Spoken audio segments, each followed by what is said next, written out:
आपल्याला ना चपाती भाकरी खायचा कधी कंटाळा येत असतो, तर आज इथे मी हेल्दी चिला बनवणार आहे. ओट्सचा हा चिला आहे.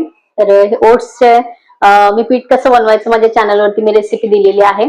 1 किलो ओट्स मी इथे घेतलेले आहे, अर्धा किलो चणा डाळ आणि अर्धा किलो इथे मी घातलेली आहे नाचणी.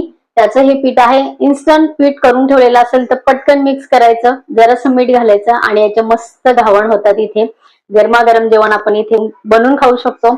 अशी झटपटी रेसिपी आहेत. आता इथे मी बॅटर भिजवलेला आहे, एकीकडे पॅनही आपला गरम झालेला आहे आणि इथे मला मस्त या घावण बरोबर खाण्यासाठी बनवायची आहे चवळीची भाजी. तर चवळीची भाजी पण मी शिजवताना इथे मस्त त्यामध्ये कैरी पण घातलेली आहे, वांग घातलेलं आहे, बटाटा घातलेला आहे, टोमॅटो घातलेला आहे आणि मस्त आपल्याला फोडणी देऊन चवळीची आमटी आणि ओट्स आपल्याला हे घावण करायचं आहे. इथे गरम झालेला आहे बॅटर, बघा आपल्याला या पद्धतीने करायचं आहे आणि फक्त मीठ आपण घातलेलं आहे. अगदी प्लेन आपल्याला हे घावण